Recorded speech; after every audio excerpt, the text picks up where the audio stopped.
우리가 창세기 1장, 2장을 읽어보면 원래 인간이란 어떤 존재인지에 대한 몇 가지 진술이 나옵니다. 그래서 오늘 인간이란 어떤 존재인가, 그 다음에 두 번째는 죄란 무엇인가, 그 다음에 세 번째는 그 죄를 처리하시는 하나님의 모습을 약간 조금 이게 뭐랄까 로마서까지 연결시켜서 잠깐 한번 설명을 하고요. 내일 원복음 창세기 3장 15절의 이야기를 통해서 두 무리가 어떻게 갈라지고 노아 후속 때까지 어떻게 이어지는지에 대한 이야기를 좀 나누어 보도록 하겠습니다. 인간에 대한 첫 번째 진술은 어디 나오죠? 창세기 1장 26절에 보면 하나님께서 인간을 만들 때 어떻게 만들었다고 하는 아주 중요한 진술이 나옵니다. 인간은 어떻게 만들어졌다? 네. 하나님의 형상대로 만들어졌다고 하는 얘기입니다.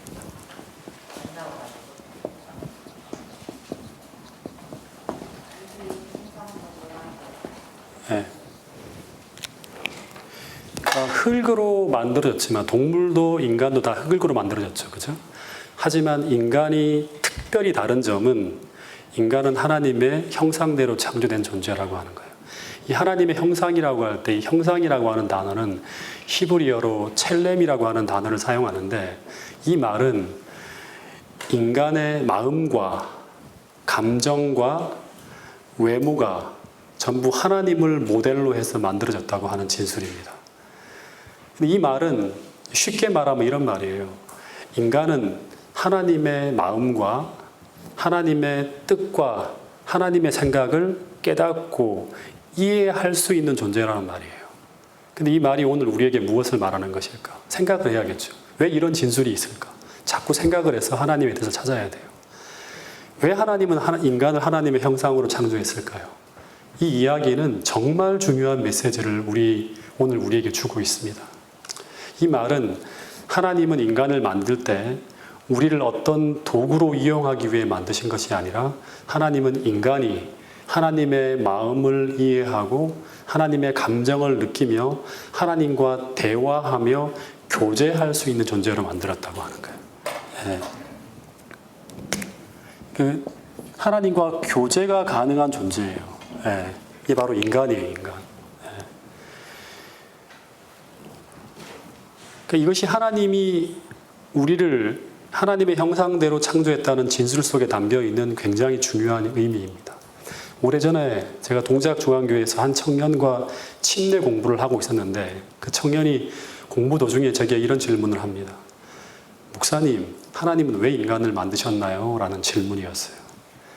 여러분, 하나님께서 우리를 왜 만드셨는지, 어떤 목적으로 만들었는지를 아는 것은 중요한 일일까요? 대단히 중요한 일이에요. 네. 왜냐하면 우리가 어떤 목적으로 창조되어졌는가 하는 이것은 우리의 존재의 목적을 규정하는 일이자 하나님과 우리 사이의 관계를 결정짓는 것이기 때문에요. 굉장히 중요한 거예요. 동물이 왜 만들어졌는지 다 목적이 있죠, 그죠? 존재의 목적이 있습니다. 네. 여러분, 다시 한번 묻겠습니다. 하나님께서 왜 인간을 창조하셨나요? 하나님의 일을 하라고? 하나님을 위해 봉사하라고?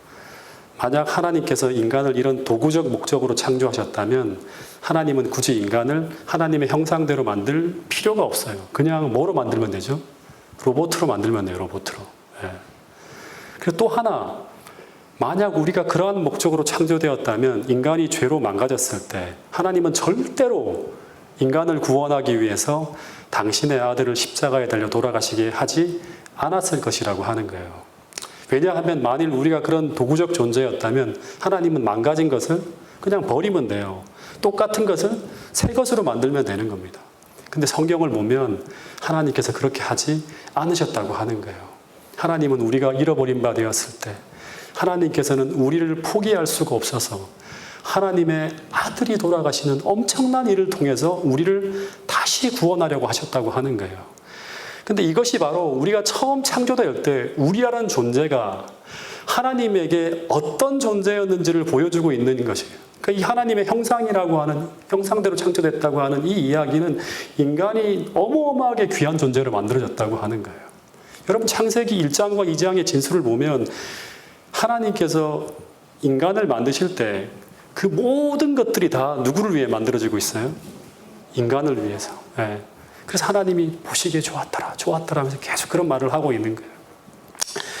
여러분, 그래서 우리 인간이라고 하는 존재는 세 분의 하나님이 서로를 너무나 사랑해서 그 사랑의 관계 속에서 하나님의 형상을 닮은 존재로 인간이 탄생되어졌다고 성경은 이야기하고 있습니다. 그래서 하나님에게 인간은 마치 부모에게 태어난 자식들과 똑같이 부모가 자식을 자신의 생명처럼 사랑하듯 그렇게 세 분의 하나님은 우리를 사랑하신다고 성경은 이야기해요. 그게 창세기 1장, 2장의 기별이에요. 근데 이 이야기가 성경 전편을 타고 흘러가는 이야기이자 성경의 제일 주제입니다. 그래서 자식이 죽어갈 때 그 자식을 살리기 위해서 마치 부모가 생명을 바치듯이 하나님은 그렇게 우리를 사랑하시고 있다고 이야기하고 있는 것입니다. 여러분, 이것을 꼭 확신하게 될 수 있기를 간절히 바라겠습니다. 이것이 바로 십자가의 이야기이죠. 그래서 하나님은 오늘 우리가 제일 먼저 이 하나님의 사랑을 깨닫고 그리고 당신과 사랑으로 교제하며 이 하나님과 교제를 회복해야겠죠. 그렇죠? 그리고 영원하게 행복하게 살아가는 그런 삶을 살아가기를 소망하고 계신다고 성경은 이야기하고 있습니다. 이런 삶을 살아가는 것을 가지고 우리는 하나님과 뭐 한다? 동행한다고 하는 거예요. 동행. 그리고 이 동행이 이 하나님과 동행하는 이 동행이 영원을 통해 이어지는 걸 가지고 뭐라고 하죠? 영생이라고 하는 거예요.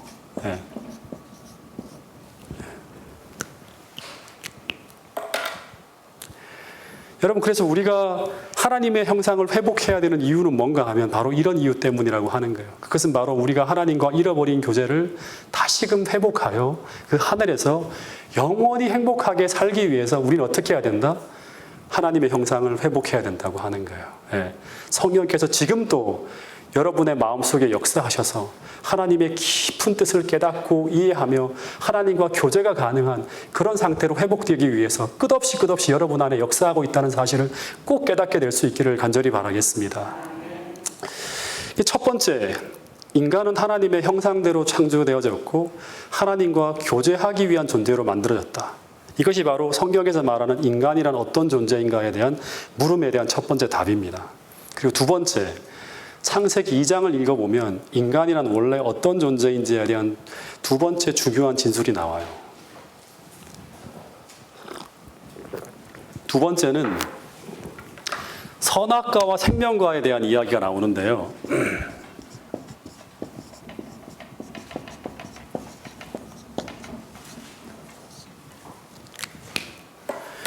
이 선악과와 생명과의 이야기를 통해서 인간이란 어떤 존재에 대한 아주 중요한 진술이 던져지고 있는데 그것은 한마디로 말하면 인간의 생명은 전적으로 하나님께 의존되어져 있다고 하는 거예요. 여러분, 하나님은 무엇 때문에 이 생명나무를 동상 중앙에 두었는가 생각해 봐야겠죠. 부조화 선지자 60페이지에 보면 영원히 생존하려면 사람은 생명나무의 열매를 계속 먹어야 했다.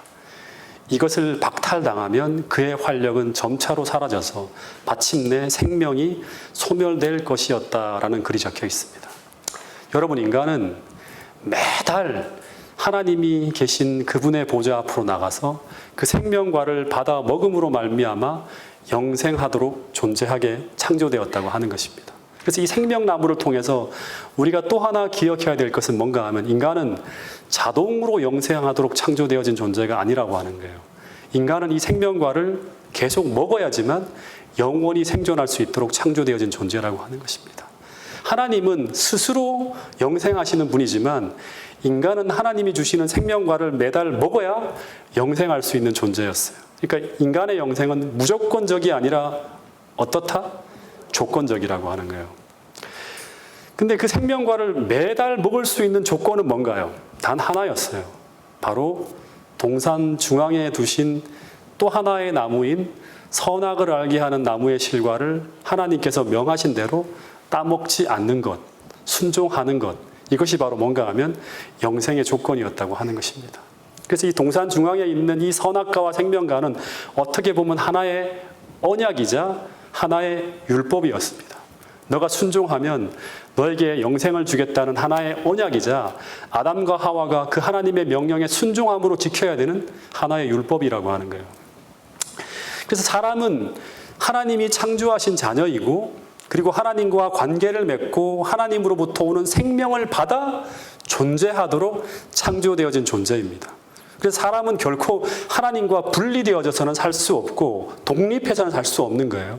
언제나 하나님과의 관계 속에서 존재하는 피조물이라고 하는 게 창세기 1장, 2장을 통해서 인간이란 어떤 존재인가에 대한 아주 중요한 진술이라고 하는 것입니다. 근데 지금 인간의 모습은 하나님이 만드시고 의도하신 그런 모습이 아니라 대단히 잘못되어져 있음을 알 수 있습니다. 다 망쳐져 있죠. 근데 그 이유가 무엇 때문이죠? 네, 창세기 3장을 통해서 그 이유가 설명되어지고 있는데, 그것은 바로 인간의 범죄와 타락의 이야기, 죄가 지구에 들어온 이야기가 나옵니다. 네.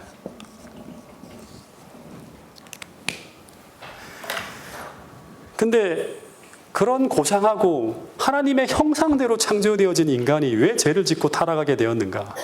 창세기 3장을 보면 뱀의 형상으로 등장한 사단이 존재하기 때문에요. 사단이 존재하기 때문에 그런 거예요.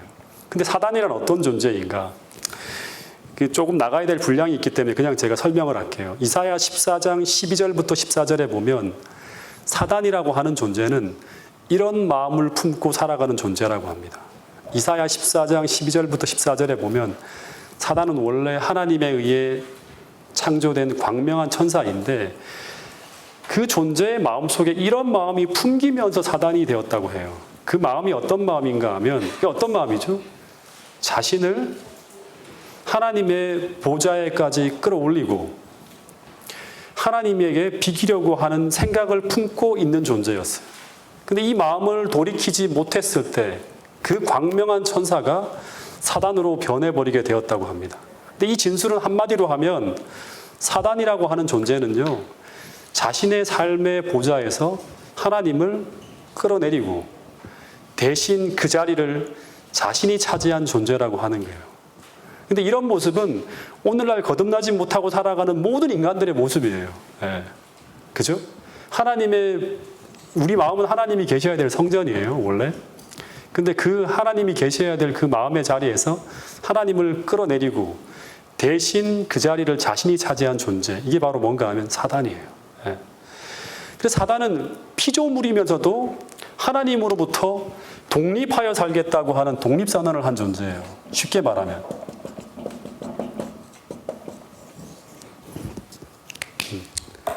그러니까 피조물인데 난 하나님의 뜻대로 살지 않고 내 마음대로 살겠다고 독립선언을 한 존재가 바로 누군가 하면 사단이에요. 근데 이 주장을 하늘에서 펼칠 때 요한계시록 12장에 보면 이에 동조해서 하늘 천사의 3분의 1이 동조하게 됩니다. 그래서 하늘에서 전쟁이 벌어지게 되는 이 전쟁이 바로 무슨 전쟁이에요? 선과 악의 대쟁투라고 하는 거예요. 근데 하늘에서 시작되어진 이 전쟁이 땅으로 옮겨지면서 벌어진 이야기가 바로 창세기 3장의 이야기입니다. 창세기 3장의 이야기를 보면 사단은 에덴 동산에 탁 침투해 들어가서 어떤 방법으로 침투했는가 하면 그냥 사단의 모습이 아니라 뱀이라고 하는 매개를 통해서 에덴 동산에 침투해 들어가서 인류의 그 첫 조상인 아담과 하와에게 자신의 주장을 따르도록 유혹하고 있는데, 근데 그 이야기는 한마디로 말하면 뭐예요? 하나님께서 먹지 말라고 하는 선악과를 따먹으라고 하는 것인데, 이것은 바로 뭘 말하는가 하면 하나님으로부터 독립선언을 하라고 하는 거하고 똑같아요. 네. 그렇게 하면 너희도 뭐처럼 될 수 있다? 하나님처럼 될 수 있다고 하는 거예요. 그래서 이 말은 아담과 하와에게 똑같은 거예요. 그들의 삶의 보좌에서 하나님을 어떻게 하고? 끌어내리고. 원래 인간이라는 존재는 그렇게 하면 살 수 없는 존재잖아요. 끌어내리고 대신 너가 어떻게 알아? 너의 인생의 주인이 되어서 이제는 더 이상 하나님의 뜻이 아닌 너희들의 뜻대로 살기로 선택하라고 하는 게 바로 사단의 시험이었어요. 그래서 이것은 사단처럼 하나님으로부터 어떻게 하라? 독립선언을 하라고 하는 것입니다. 이 독립선언의 행동이 바로 뭔가 하면 하나님께서 먹지 말라고 한 그 선악과를 따먹는 불순종입니다.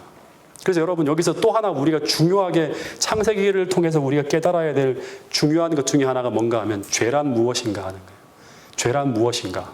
죄는 하나님의 통치에 반대하는 거죠. 그래서 하나님의 법을 어기는 것인데, 하나님의 통치의 법이 뭐예요?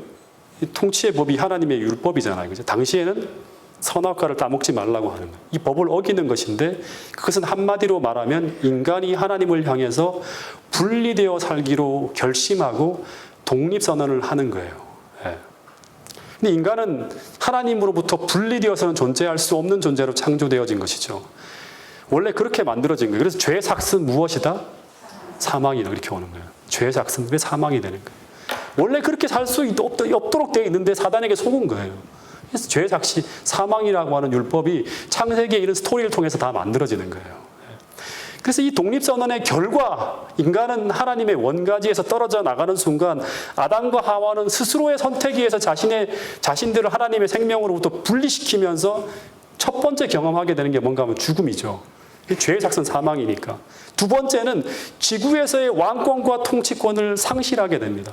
그래서 이게 다 부분적으로 사단에게 넘어가는 것처럼 보여요.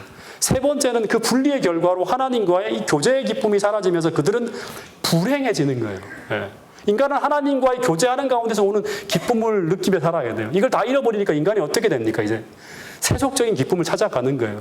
마약에 빠지고 다른 어떤 세상적인 재미있는 게 뭔가를 찾아다니는 거예요. 허무하게 해서. 원래 인간은 신앙의 기쁨, 하나님과의 교제의 기쁨을 느끼며 살아가도록 만들어진 존재예요. 거기서 행복을 찾아야 돼요. 다 잃어버린 거예요. 그 네 번째는 그 분리의 결과로 사단의 본성을 닮아가면서 그들의 본성이 전적으로 부패하고 타락해지는 거예요. 다시 말해서 육신적, 영적, 정신적으로 큰 변화가 일어나게 됩니다. 다섯 번째, 이 독립선언의 결과 그들은 자유를 얻는 대신에 이 세상 임금이라고 선언한 사단의 포로가 되어버리는 거예요. 그래서 이 죄악으로부터 벗어나지 못하고 인간은 이제 영원한 멸망으로 끝날 수밖에 없는 운명에 처하게 됩니다. 이 죄의 결과, 다시 말해서 하나님으로부터 독립한 결과 인류의 모든 불행이 닥치게 되었다고 성경은 이야기하고 있습니다. 여러분, 그래서 우리가 창세기를 통해서 배워야 할 가장 중요한 교훈 중에 하나는 이 중요한 교훈인데요. 이 땅의 모든 문제의 근원은 뭐다? 이 땅의 모든 문제의 근원은 무엇이다? 이 땅의 모든 문제의 근원은 오직 하나예요. 하나의 문제. 인간의 모든 불행의 문제는 오직 하나의 문제. 죄 문제예요. 이걸 잊어버리면 안 돼요. 네. 죄 문제예요, 죄 문제. 네. 이게 성경에서 이야기하는 또 하나의 핵심 기별이에요. 네. 근데 죄는 무엇이다? 죄는 무엇이다? 사망입니까? 죄는 무엇이다? 하나님을 나의 보좌에서 끌어내리고 하나님을 떠나 살기로 독립선언을 하는 거예요. 이제 내 뜻대로 살겠다고 하는 거예요. 이제 더 이상 나의 주인이 하나님이 아니다 라고 하는 거예요. 이 하나의 문제로 영원히 살 수 있는 인간에게 죽음의 문제, 질병의 문제가 찾아왔고 이 죄로 인해서 하나님의 형상대로 창조되어진 인간이 원래는 그렇게 선한데 만나기만 하면 행복해야 되는데 그렇지 않고 이기적이고 탐욕스럽게 변해버리게 되었고 모든 다툼과 불화와 전쟁과 온갖 해결할 수 없는 모든 불행과 고통의 문제가 찾아왔다고 하는 거예요. 그래서 인간의 모든 총체적인 문제는 단 하나의 문제이다. 무슨 문제인가 하면 죄 문제이고 이 죄 문제가 해결되어져야지만 모든 문제가 해결되어진다고 성경은 가르치고 있습니다. 잃어버렸던 낙원, 그 잃어버린 하나님과의 교제, 그리고 그 잃어버린 하나님의 형상과 품성의 회복, 그리고 영원한 생명을 다시금 얻을 수 있는 길은 우리가 죄로부터 용서받고 우리가 죄로부터 분리되어져 갖고 다시 하나님과 연결되어지는 그 길을 다시금 회복하고 되찾을 수 있을 때 모든 걸 다시 얻을 수 있다고 하는 거예요. 그래서 계시록 20장에 보면 죄 문제가 다 해결되어지잖아요. 그 다음에 어떻게 됩니까? 그 다음에 낙원이 회복되어지는 거예요. 죄가 그대로 있는 상태에서 낙원이 회복되어지면 어떻게 될까요? 그 낙원이 더 이상 안 되는 거예요. 우리 행복하게 살 수가 없는 거예요. 여러분, 그래서 복음은 정말 중요한 거죠. 그럼 복음은 뭐다? 복음은 뭐다? 근데 뭐가 기쁨 소식이죠? 복음은 다른 어떤 것이 아니에요. 여러분 정말 정확하게 알아야 돼요. 죄 문제에 대한 해결책. 죄 문제에 대한 해결책. 죄 문제에 대한 해결책이 있다고 하는 거죠. 그게 복음이에요. 이게 복음이에요. 뿐만 아니라 이 죄 문제를 피해서 이야기되어지는 모든 이야기는 실제로 인간의 문제의 핵심을 다루는 것도 아니고 복음의 핵심을 다루고 있는 것도 아니라고 하는 거예요. 이 죄 문제를 피해서 이야기하는 모든 것들은 다 피상적인 문제 해결 방법이에요. 이 성경이 가르치는 정말 중요한 기별입니다. 여러분, 그래서 예수님께서 이 땅에 오신 목적이 뭐죠? 우리로 하여금 단지 이 땅에서 우리가 잘 먹고 잘 살고 행복하게 해주기 위해서, 다시 말해서 이 땅에서의 고통의 문제를 해결하기 위해 이 땅에 오신 게 아니에요. 그죠? 예수님께서 이 땅에 오신 궁극적인 목적은 뭐다? 이 죄 문제를 해결하기 위해서 이 땅에 오신 분이라고 마태복음 1장 21절에 분명히 이야기하고 있습니다. 자기 백성을 저희 죄 가운데서 해결할 자, 그 구원자로 이 땅에 오신 분이 바로 누구다? 예수님이에요. 이게 해결되어져야지만 우리는 하나님의 형상을 회복하고 다시금 하늘로 올라가서 주님과 영원히 살 수 있는 거예요. 이걸 위해서 주님은 십자가에 달려 돌아가신 거예요. 단지 이 땅에서 여러분 행복하게 잠시 일시적인 어떤 행복을 주기 위해서 이 땅에 오신 게 아니라 영원한 문제를 해결하기 위해서 이 땅에 오신 거라고 하는 것입니다. 그래서 우리가 집중해야 될 것은 무엇인가 하면 복음이 무엇이고 그 복음이 우리에게 해결하기 위해서 계속 파고들고 있는 것이 무엇인지를 우리가 놓쳐서는 안 되는 거예요. 그래서 이 죄에 감염된 인간을 구원하고 치료하기 위해서 하나님의 행하시는 모습과 일하시는 방법에 대한 이야기를 복음이라고 우리는 이야기하고 있는데, 이 이야기가 로마서와 갈라디아서에서는 신학으로 이야기하고요, 창세기에서는 스토리로 쭉 서술되어져 있는 거예요. 이게 바로 뭔가 하면 가죽옷 이야기, 뭐 전부 다 그런 이야기죠. 이 복음을 우리에게 어떻게 하나님께서 우리에게 주시는가 하는 스토리로 쭉 설명하는 거예요. 창세기 3장에 보면 인류가 죄를 짓고 이제 자신들의 운명을 깨닫고 이제 죽는 거 알아요. 이제 아담과 하와가 막 두려움 속에서 어떻게 하는가 하면 하나님과의 교제의 기쁨을 잃어버렸으니까 어떻게 해야 될까요? 숨어 피해버리죠. 그리고 너무너무 괴로워서 무화과 나무수로 이렇게 너무 자기가 지저분하고 수치스러워서 가리고 미봉책으로 이렇게 딱 가리고, 그리고 난 다음에 숨어 있는 거예요. 그때 아담과 하와가 범죄하는 순간 하늘에서는 어떤 일이 벌어졌을까요? 읽어드릴게요. 부조와 선지자에 나온 글인데요. 사람의 타락은 온 하늘을 슬픔으로 가득 채웠다. 하나님께서 창조하신 세계는 죄의 저주로 시들었고 비참하게 죽을 운명에 처한 존재들이 살게 되었다. 율법을 범한 자들의 피할 길은 없는 것처럼 보였다. 천사들은 찬양의 노래를 그쳤다. 하늘 궁정 전체가 죄가 가져온 황폐 때문에 통곡하고 있었다. 다 울고 있는 거예요. 이제 인류랑 영원히 이별해야 되기 때문에. 근데 이 모습이 창세기 3장에서 아담과 하와가 범죄했을 때 하늘에서 벌어진 일과 그 분위기입니다. 근데 이때 하나님께서 어떻게 하시는가? 이제 이게 바로 뭔가 하면 복음 이야기예요. 하나님이 행동하시는 거. 하나님이 아담과 하와가 이제 죽을 것이라 생각하고 울고 있을 때, 이제 피할 길이 없다고 생각하고 숨어 있을 때, 그때 하나님이 어떻게 하셨습니까? 생각해 보세요. 어떻게 하셨죠? 이게 전부 다 교리적으로 만들어져서 구원론이 만들어지는 거예요. 어떻게 하셨다? 하늘에서 가만히 계시지 않고 어떻게 하셨다? 잃어버린 인간들을 찾아가서 어떻게 하시죠? 그들을 부르시는 장면이 나옵니다. 이게 창세기 3장 9절에 보면 아담아 아담아 내가 어디 있느냐 찾는 거예요. 하나님. 아담아 아담아 내가 어디 있느냐. 그래서 성경이 가르쳐주는 구원의 원리의 그 첫 번째 이야기는 바로 뭔가 하면 구원은 뭐에서 시작된다? 하나님의 부르심이라고 합니다.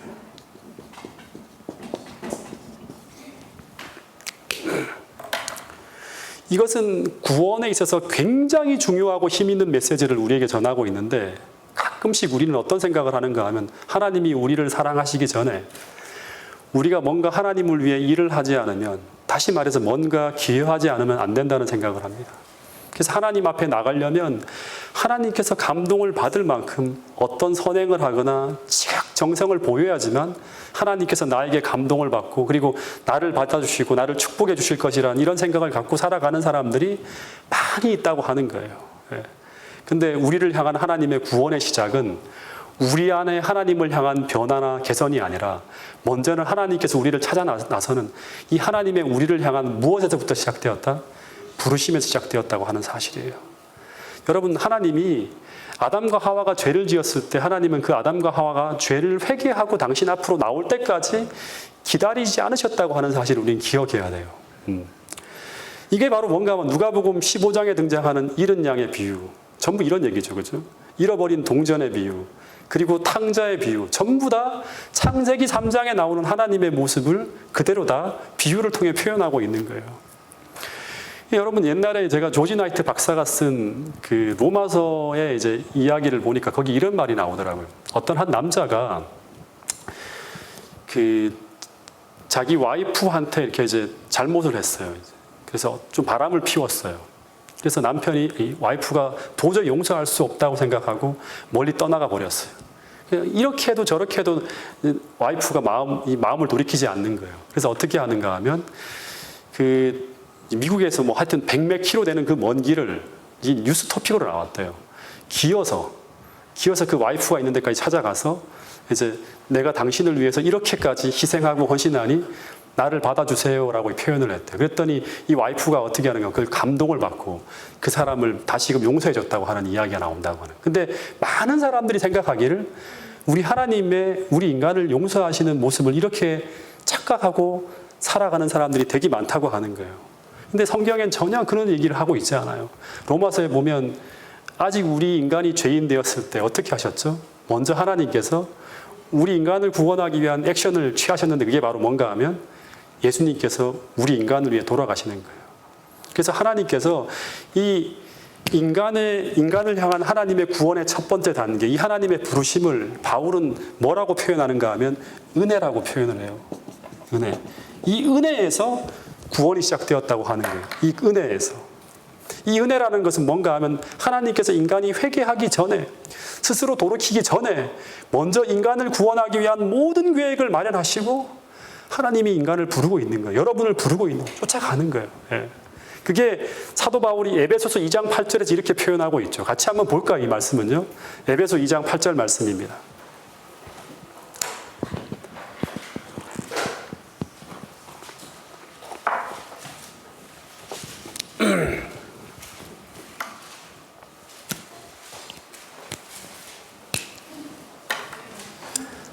에베소 2장 8절 말씀입니다. 같이 한번 읽어보겠습니다. 시작.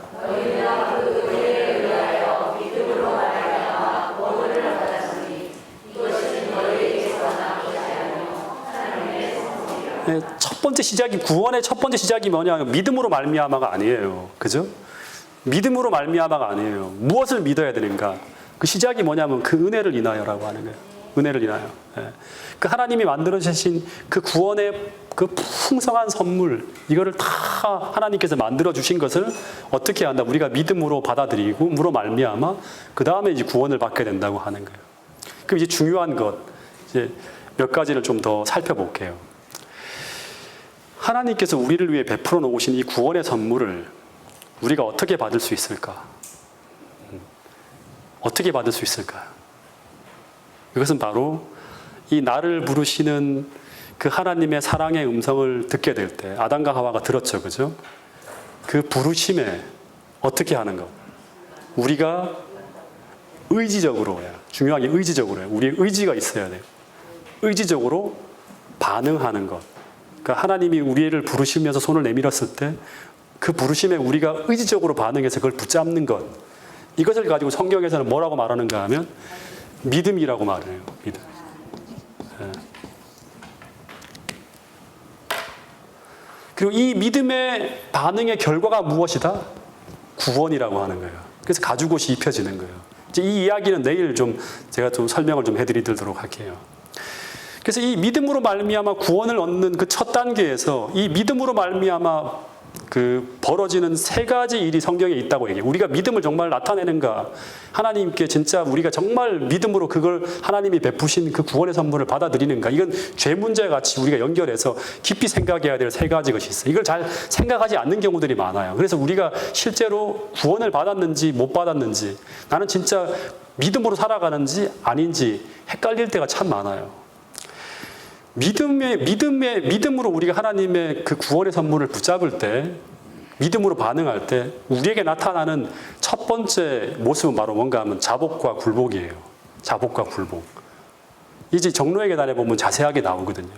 자복과 굴복한다는 건 뭐예요? 내가 하나님 앞에 내 의지로 항복하는 거예요. 예. 이것은 내가 스스로의 힘으로는 죄 문제를 해결할 수 없는, 전적으로 무력하고 절망적인 죄인이라는 것을 깊이 자각하는 거예요. 예. 이게 안 되면 쉽지 않아요. 왜냐 그러면 내가 이제 내 자아를 내려야 되거든요. 그 주님이 다시금 내 보좌에 들어오셔야 돼요. 그러려면 어떻게 해야 될까요? 항복해야죠. 철저하게 자아를 이렇게 내려놔야 돼요. 그게 그 과정 속에 첫 번째 등장하는 게 뭐냐면 자복과 굴복이에요. 예. 이 죄가 얼마나 우리 속에 깊이 뿌려내려 있고, 그리고 도저히 스스로는 해결해 나올 수 없는 이 죄에 중독된 존재라는 것을 인식하는 가운데 예수님 앞에 자복하고 굴복하는 것인데, 이 자복과 굴복을 다르게 표현하면 내가 예수님이 필요한 존재라는 것을 아주 깊이 인식하는 거예요. 이걸 심령의 가난함이라고 하는, 의에 줄이고 목마른 자라고 하는 그런 표현으로 그 성경에 표현되어지기도 합니다. 그리고 더하여서 주님 앞에 이제는 내 뜻대로 살지 않고 주님 뜻대로 살겠습니다라고 고백하는 것, 이걸 뭐라고 하죠? 자아를 어떻게 하는 거죠? 포기하는 것, 혹은 자아를 내려놓는 것이라고 표현하고 있습니다. 이것은 하나님께로 돌아가기 위한 필수적 과정으로 반드시 우리 안에서 나타나야 될 것이라고 합니다. 이걸 피해가면 안 돼. 이 피해가면 우리는 구원의 확신을 가질 수가 없어요. 왜냐 그럼 나는 계속 여전히 내 뜻대로 살고 있기 때문에요. 이것을 자아 포기 혹은 자아의 죽음이라고 하는데, 바울이라는 사람이 구원론에 대해서 굉장히 상세하게 이제 그 서술하고 있죠. 갈라디아 2장 20절에 이걸 정확하게 표현하고 있어요. 이걸 자아를 뭐에 못 박음? 십자가에 못 박음이라고 하는 거예요. 그래서 내가 그리스도와 함께 십자가에 못 박혀는 이게 뭐예요? 내가 하나님 앞에 철저히 자복하고 굴복한다고 하는 거예요. 내 자아를 십자가에 못 박았다고 하는 거예요. 그런즉 이제 내 안에는 누가 사는 것이 아니라 내가 사는 것이 아니라, 죄는 뭐예요? 독립선언을 한 거잖아요. 하나님을 끌어내리고 내가 내 자신의 주인이 된 거예요. 그게 아니라 돌아간다는 거예요. 다시금. 이제는 내 안에 내가 사는 게 아니에요. 내 안에 누가 사신다? 예수님께서 원래 그 자리로 돌아오신 거예요. 더 이상 사단의 뜻대로 살지 않는 거예요. 내 안에 그리스도께서 사신 것이라. 그래서 내가 이제 육체 가운데 사는 것은 더 이상 내 욕심, 내 욕망, 내 뜻대로 사는 것, 내 뜻이 사는 것이 아니라 어떤 뜻이 산다? 나를 사랑하사, 나를 위하여 자기 몸을 버리신 그리스도의 뜻과 바람을 따라 사는 것이 바로 무슨 삶이다? 구원받은 삶이에요. 자복과 굴복하고 하나님이 내 안에 들어오셔 살아가는 삶이라고. 그래서 우리가 구원하는 과정에 믿음으로 주님을 붙잡는다. 다시 말하면 하나님의 구원의 선물을 내가 믿음으로 받아들인다고 하는 과정 속에 첫 번째로 나타나야 될 것이 바로 뭔가 하면, 창세기를 쭉 연구해 보면 죄는 내가 내 인생의 주인이 된 거예요. 그러니까 이게 먼저 내려가야 돼요. 그래야지만 주님께서 운전하시는 삶이, 구원의 삶이 나타나는 거예요. 첫 번째로 이게 안 되면 대부분 그리스도인으로서의 정상적인 신앙생활을 할 수가 없어요. 어쩌면 이 신앙의 첫 번째 단계 속에서 일어나는 이 자아를 굴복하고 포기하고 내려놓는 이 일은 예수님이 들어오시는 길이 예비되어지는 거예요. 그래서 침례 요한이 예수님이 오시기 전에 먼저 뭐 하는 거예요? 이 자아를 굴복하고 철저하게 회복하고 회개하고 자복하라고 하는 설교가 먼저 나가는 거예요. 그런 다음에 천국이 들어오는 거예요. 천국이 우리 안에 들어오는 길이 만들어지는 거예요. 그런데 이 일은 우리가 그리스도인으로 탄생되어지는 과정 속에서 일어나야 할 부수적인 일이 아니라 무슨 일이다? 필수 불가결한 과정이에요. 근데 이 과정이 생략되어졌을 때 어떤 일들이 벌어지고 있는가 하면, 오늘날 교회 안에 많이 양상되어지는 이상한 그리스도인이 자꾸 만들어지는 거예요. 이게 다 뭔가 하면 모든 위선, 실제로는 내 욕망이 가득해요. 근데 그렇지 않은 척 살고 있는 거죠. 바리새주의, 율법주의, 형식주의, 세속주의, 모든 신앙생활 속에서 벌어지고 일어나는 모든 잘못되고 비정상적인 신앙의 모습이 대부분 여기서 만들어지는 거예요. 그러니까 우리 지금 저녁부터 우리 정로의 계단 공부하죠. 생애의 빛, 그죠? 이 과정이 자세하게 단계적으로 설명되어져 있어요.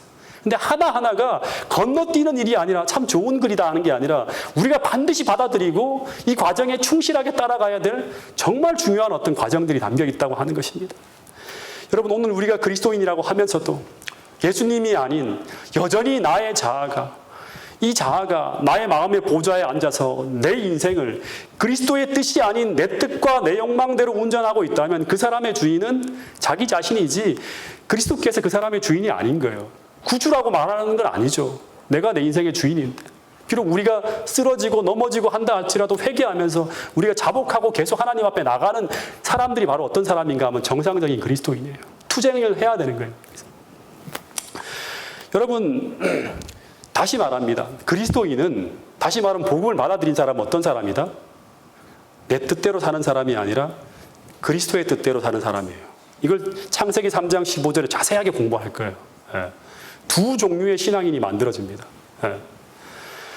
여러분, 그래서 오늘 여러분의 마음속에 이게 행복이거든요. 원래 인간은 그렇게 살아야지만 정상적으로 하나님의 축복과 은혜 속에 살아갈 수가 있는 거예요. 그래서 우리가 왜 하나님의 축복이 내게 내리지 않지? 왜 내가 신앙생활 하는데 은혜가 없지? 그렇다면 다시 한번 이 하나님께서 우리에게 요구하는 이 하나하나의 과정이 정말 내가 믿음대로 제대로 하나님께 그 구원의 요청에 초청에 반응하고 있는지를 살펴야 된다고 하는 것입니다. 그래서 오늘 우리가 이 자아를 주님 앞에 굴복하고 내려놓으며 주님을 향해서 우리의 손을 내밀 때 또 하나, 주님이 전적으로 필요합니다. 이젠 주님 뜻대로 제가 살겠습니다. 주님, 저를 고쳐주세요. 주님의 모든 수술을 제가 받아들이겠습니다. 저를 고쳐주세요. 주님 도와주세요. 라고 이렇게 구원의 손을 내밀 때 또 하나, 주님께서 어떻게 하시는가 하면 당신의 아주 찬란한 십자가의 사랑을 우리에게 밝히 보여주시면서 그동안 내 뜻대로 살아온 나의 죄를 어떻게 하는?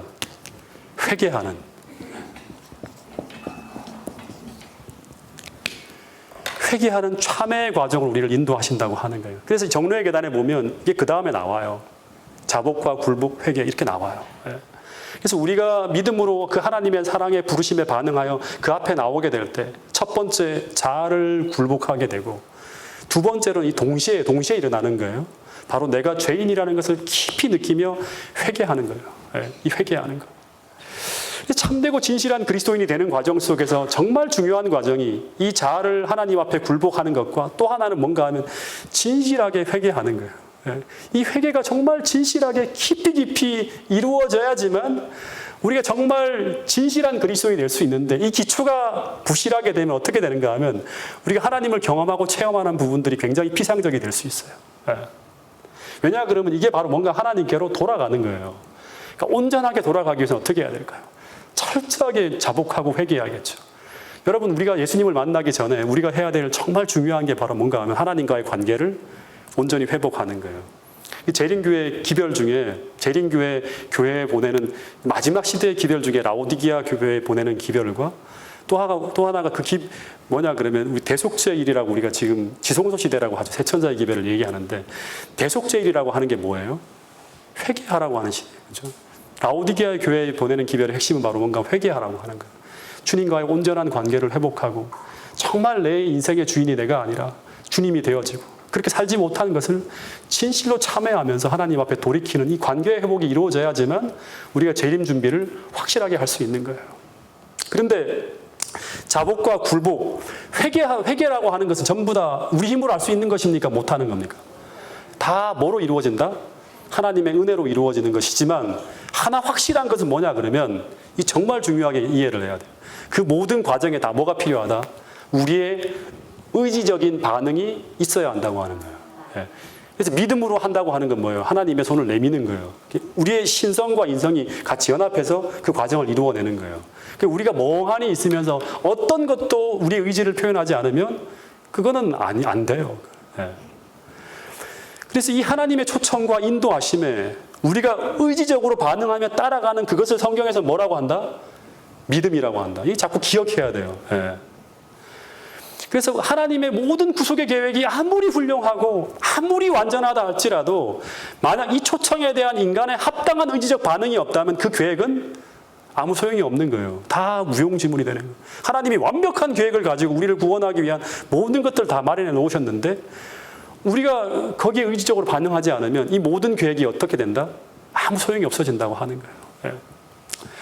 여러분, 그래서 우리의 본성이 여전히 추하고 우리의 감각은 여전히 죄되지만 그러나 우리가 나의 모든 죄를 대신하여 돌아가시는 그리스도를 믿고 내 모든 죄를 주님 앞에 내려놓고 회개할 때 주님은 당신의 십자가의 공로를 통해서 그들의 죄된 모습을 보지 아니하시고 그리스도를 통하여 거듭난, 다시 말해서 그리스도의 의의 옷을 입고 있는, 이 가죽옷을 입고 있는 무죄한 우리를 보심으로 말미암아 우리를 의롭다고 칭해 주신다고 해서 하나의 용어가 만들어지고 있죠. 이게 뭐죠? 칭의라고 하는 거예요. 칭의는 의롭다고 칭해지는 것. 이것은 다른 말로 말하면 너희 용서받았다, 너희 무죄하다고 하는 것을 선언하는 거예요. 법정 용어라고 해요. 근데 문제는 우리가 정말 이 칭의를 경험했는지 안 했는지 어떻게 알 수 있는가 하는 거예요. 이거 알 수 없나요? 우리가 칭의를 경험했는지 안 했는지 어떻게 알 수 있죠? 알 수 없나요? 이건 구원의 확신과도 관계되는 거죠. 여러분 이거 믿습니까? 믿습니다. 여러분 구원 받았습니다. 이렇게 한다고 구원을 받은 건가요? 네. 여러분 다시 말합니다. 칭의를 경험하기 전에 반드시 선행되어져야 될 것이 무엇이다? 믿음으로 반응하는 거라 했죠. 네. 자복과 굴복과 회개라고 하는 것인데 이 회개에 대한 한 가지만 더 우리 공부하고 그리고 우리 저녁 식사를 하도록 하겠습니다. 신약 성경에 보면 제가 이 회개가 무엇인가 정로의 계단의 내용들이 자세하게 나와 있기 때문에 그걸 자세하게 한번 돌아가셔서 한번 묵상하는 마음으로 한번 읽어보세요. 이 회개라고 하는 것이 무엇인가 하면 신약 성경의 회개라고 하는 단어가 메타노이아라고 하는 단어를 써요. 메타노이아.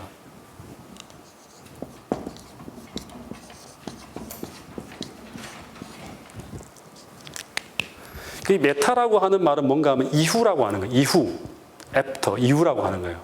그리고 그 노이아라고 하는 것은 뭔가 하면 마음을 나타내는 누스라고 하는 단어예요. 노이아라 마음. 이 두 단어가 합성되어진 거예요. 다시 말하면 이거를 이제 문자 그대로 풀면 이후의 마음이라고 하는 거예요. 이후의 마음. 그러니까 그 전의 마음이 아니라 이후의 마음. 이건 뭐예요? 마음의 변화를 의미하는 거예요. 회개라고 하는 것은 이전에 죄된 욕망이 사라지고 그리스도의 마음, 성령께서 주시는 새로운 마음을 받는 거죠. 이게 성경에 보면 자세하게 나와 있어요. 이 회개라고 하는 이 단어의 성경적 의미는 뭔가 하면 새로운 길에 들어선 새로운 마음이라고 하는 의미예요. 이전과 다른 욕망과 이전과 다른 마음이 회개를 통해서 내 안에 들어오는 거예요. 그럼 우리가 어떻게 될까요? 이전에 막 진짜 너무너무 미워하는 사람이 있는데 주님 제가 이 마음을 회개하고 싶어요. 버리고 싶어요 하고 밤 기도할 때 진실하게 회개할 때 자복하고 굴복하고 회개할 때 어떤 마음이 들어온다? 새로운 마음이 들어오는 거예요. 그러면서 내가 진짜 이 죄로부터 회개했구나. 이전에 보면 막 진짜 불타는 정욕적인 마음이 있는데 이 마음이 회개하고 주님 앞에 내놓을 때 새로운 마음이 들어오는 거예요. 이게 바로 뭐예요? 회개하는 거예요. 회개가 이루어 새로운 마음을 받는 거예요. 그래서 회개하라. 그리하면 어떤 일이 벌어진다? 예수님께서 우리에게 그리스도께서 우리에게 들어오신다고 하는 거예요. 이게 예수님이 직접 들어오는 게 아니라 주님의 마음이 들어오는 거죠. 그리고 유쾌하게 되는 때가 주로 주 앞으로부터 이르게 된다고 하는 게 뭐예요? 정말 내가 하나님께 간합되었구나. 내가 새로운 마음을 받았구나. 내가 진짜 주님의 이 회개를 통해 주님께 간합되었구나 하는 이런 마음이 바로 뭐예요? 성결케 되어지는 이 거룩한 마음이죠. 이게 들어올 때 우리는 진짜 성결한 기쁨을 우리가 얻을 수 있는 거예요. 그래서 이 회개라고 하는 이 단어의 성경적 의미는 바로 뭔가 하면 새로운 길에 들어선 새로운 마음이라고 하는 거예요. 이전과 다른 욕망, 이전과 다른 마음이 회개를 통해 내 안에 들어오는 거예요. 근데 이거는 내가 노력해서 얻는 것이 아니라 어떻게 된 거예요? 외부에서 들어온 거죠. 그죠? 외부에서 들어온 거예요. 여러분 이게 돌아가서 한번 찾아보세요. 로마서 6장 4절에서는 그리스도와 함께 죄에 대하여 죽고 장사되는 자가 얻게 되는 새 생명 가운데서 행하는 마음이라고 해요. 새 생명 가운데서 행하게 하는 거예요. 새로운 생명이 들어온 거예요. 새로운 생명. 로마서 8장 2절에서는 예수 안에 있는 생명의 성령의 법이라고 해요. 다시 말하면 죄의 법칙이 깨어지고 새로운 생명의 법칙이 내 안에 놓여지는 거예요. 이게 바로 뭔가 하면 거듭난 사람, 회개한 사람에게 주님께서 주시겠다고 약속하신 새로운 법칙이에요. 그 법칙을 따라 우리가 살아가게 되는 거예요. 예레미야 36장에서는 율례를 행하게 하는 마음이라고 해요. 그러니까 다시 말하면 하나님의 뜻대로 주님께서 주시는 이 법칙이 내 마음속에 새겨지는 거예요. 성령을 통해 새겨지는 거예요. 무엇하면 참되게 회개하게 될 때 새로운 마음이 들어와서 새로운 하나님의 율법이 내 마음속에 새겨지는 거예요. 이게 바로 뭔가 하면 율례를 행하게 하는 마음이라고 해요. 새로운 언약, 새 언약, 다시 말하면 거듭난 사람들, 진실로 회개하는 사람들의 마음속에 하나님께서 주시겠다고 약속이에요. 이게 이제 내일 공부하게 될 창세기 3장 15절에서 뱀과 원수가 되게 하는 거예요. 다시 말하면 사단과 원수가 되게 하는 마음이에요. 사단과 적극적으로 투쟁하게 만드는 그런 마음을 우리 마음속에 넣어준다고 하는 거예요. 이전까지는 죄가 너무나 좋아요. 죄가 유혹으로 들어오면 그냥 굴복해 끌려가는 거예요. 죄의 권능 속에 사로잡혀 살아가는 사람이 이제는 죄와 더불어 투쟁하게 만드는 마음이 우리 마음속에 넣어주겠다고 하는 게 바로 뭐다? 이게 바로 뭔가 하면 원복음이에요. 그리고 이 마음을 우리가 받아야지만 우리가 어떤 사람이다? 이제는 여자의 후손, 다시 말하면 복음을 받아들인 사람이라고 우리 확신하며 살 수 있다고 하는 거예요. 이런 마음이 없는데, 이런 투쟁하는 마음이 없는데 내가 그리스도인이라고, 내가 구원받은 사람이라고 확신하는 것은 어불성설이에요. 마지막 때 그 사람이 어떤 사람인지가 드러나게 될 때가 온다고 하는 거예요. 주님께서 다 알곡과 가라지를 이렇게 심판하실 때 전혀 회개하지도 않고 믿음으로 주님 앞에 반응하지도 않고 여전히 내 욕망대로 내 뜻대로 살아가는 내가 주인인 사람인데 자기가 그리스도인이라고 얘기를 하면서 주님 왜 내가 구원받지 못합니까? 말할 때 주님께서는 우리가 그렇지 않은 사람이라고 하는 것을 보여주실 것이라고 하는 거예요. 여러분, 그래서 여전히 우리의 본성은 추하고 여전히 죄악에 반응하고 여전히 연약하여 쓰러지는 죄된 본성을 가지고 있는 인간이지만 우리가 우리의 자아를 포기하고 우리 삶의 운전대를 주님께 넘겨드리고 그리고 회개하며 나아갈 때 주님은 우리 마음속에 전적으로 새로운 길에 들어설 수 있는 마음, 들어선 마음, 그런 마음을 넣어주시겠다고 하는데 이 마음은 제가 그냥 해석해 보면 죄를 미워하는 마음이에요. 창세기 3장 15절에 죄를 미워하는 마음이 내 마음속에 들어와야 돼요. 또 이거를 다른 표현으로 하면 그리스도를 사랑하는 마음이에요. 그리고 주님 뜻대로 살고자 하는 마음이에요. 이런 마음이 우리 마음속에 들어와야지만 넣어주신다고 했잖아요. 이게 바로 뭔가 율례를 행하게 하는 마음이고 뱀과 원수가 되게 하는 마음이고 이게 바로 생명의 성령의 법이고 새 생명 가운데서 행하게 만들어주겠다고 약속하는 거예요. 곳곳에 나와 있는 거예요. 이걸 우리의 삶에 실제적으로 적용하며 이것이 우리 마음속에 들어왔다는 걸 확신해야지만 우리가 내가 하나님의 백성이라고 인정할 수 있는 거예요. 예. 여러분, 이 마음을 정말 오늘 우리가 갖고 있지 않다면 다시금 주님 앞에 나아가서 주님의 십자가 앞으로 나아가서 철저하게 회개하는 가운데 이 마음을 달라고 주님 앞에 몸부림치며 투쟁하며 기도할 수 있는 여러분과 저가 될 수 있기를 간절히 바라겠습니다. 주님께서 정말 나를 간암하셨다는 증거를 우리가 얻을 때까지 그 성결한 기쁨이 내 안에 올 때까지 주님 앞에 기도하면서 주님 그 마음을 달라고 진실로 원합니다. 제 모든 자아를 주님 앞에 굴복합니다라고 기도할 수 있는 그런 심령을 가진 분들이 오늘 이곳에 계신 모든 분들이 될 수 있기를 간절히 바라겠습니다. 여러분, 하나님의 백성이 된다고 하는 것은 이게 뭔가 하면 거듭남이라고 하죠.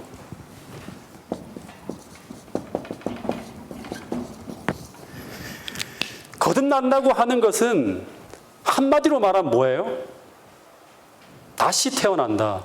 새로 태어난다고 하는 거잖아요. 이것은 뭘 의미하는 거예요? 어떻게 하면 다시 태어날 수 있죠? 한 생명이 죽어야 되는 거예요. 예. 그래야지만 새로운 생명이 태어나는 거예요. 그래서 이 과정 속에 제일 중요한 게 뭘까요? 뭐가 죽어야 되죠? 자아가 죽는 거예요. 거듭났다고 하는데 자아가 죽지 않았으면 주님이 우리를 뜻대로 할 수가 없죠. 빚을 수가 없죠. 예.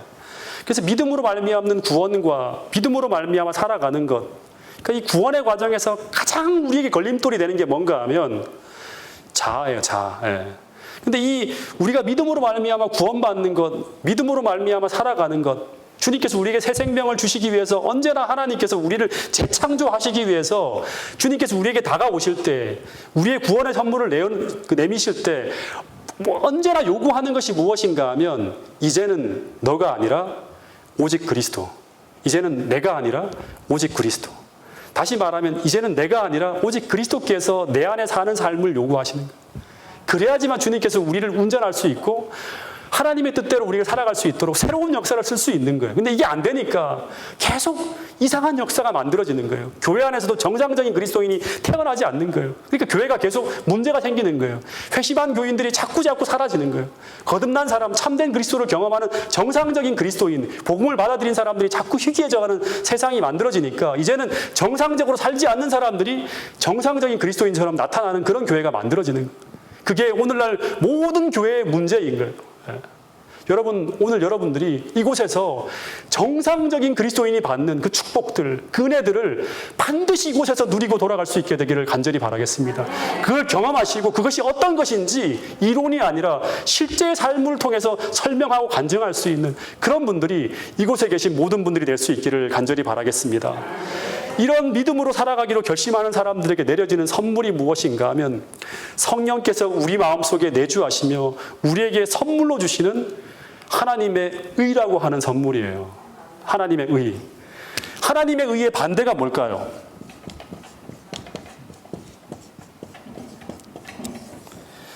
하나님의 의의 반대가 뭐죠? 인간의 의, 나의 의예요. 네. 성경에 보면 두 가지의 옷이 있어요. 두 가지 옷. 하나는 뭔가 하면 아담과 하와가 죄로 말미암아 문제가 생겼죠. 너무 수치스러워요. 그래서 어떻게 해야 되는 거예요? 이 죄의 문제를 가려야 돼요. 그래서 만든 게 뭐죠? 내 힘으로 만든 무화과 나무로 만든 옷이에요. 그리고 반대로 창세기 3장에 보면 또 다른 옷이 나오죠. 그 옷은 뭐예요? 하나님께서 만들어주신 그리스도의 생명을 상징하는 어린 양이 죽음을 통해 만들어진 가죽옷이 하나님이 만들어주신 옷이에요.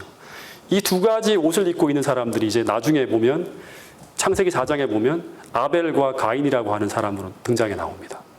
그러니까 이거는 뭐냐 그러면 하나님의 의와 인간의 의, 이 두 가지의 옷을 입은 사람들이 오늘날 교회 안에 존재하게 된다고 하는 거예요.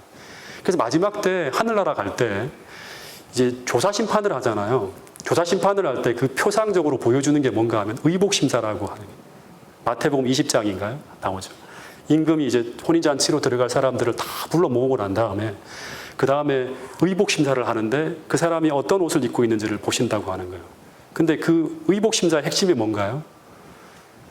임금이 준 그 옷을 입고 있는가 하는 거예요. 그러니까 임금이 만들고 임금이 제공한 그 옷을 입고 있는 사람과 그렇지 않은 옷을 입고 있는 사람이 가려지게 돼요. 그게 바로 조사심판이에요. 그러니까 오늘 여러분 이게 뭘 의미하는가 하면 우리가 정상적인 그리스도인, 다시 말하면 이게 핵심이 바로 뭔가 하면 죄는 무엇이다? 죄는 뭐다? 인간은 뭐다? 인간은 원래 어떤 존재다? 인간이라고 하는 존재는 하나님을 의지하여야지만 살 수 있는 거예요. 하나님과 관계를 맺어야지만 행복할 수 있고 하나님과 독립해서 살 수 없는 존재라는 게 창세기를 통해 우리에게 던져주는 굉장히 중요한 메시지예요. 죄는 뭐다? 사단은 하늘로부터 뭐를 선언한 거예요? 독립선언한 거예요. 하나님의 통치의 율법에 따라 살지 않겠다. 이제는 내 마음대로 내가 원하는 세상을 만들겠다. 내 인생을 내 뜻대로 하겠다고 하는. 여기에 감염되어져서 이 사상에 감염되어진 존재가 바로 누구다? 아담과 하와예요. 그래서 우리가 하나님께로 돌아가기 위해서는 어떻게 해야 된다? 어떻게 해야 된다? 철저하게 자복하고 굴복해야 돼요. 하나님께서 우리를 구원하기 위해 가지고 오신 그 선물을 받기 위해서 오늘 나의 생각과 나의 뜻과 내 방법대로 살려고 하는 것들을 철저히 포기하고 그렇게 했더니 너무 불행해서 못 견디겠어요. 주님, 제 인생을 제 힘대로 못 살겠어요. 당신의 은혜가 필요합니다.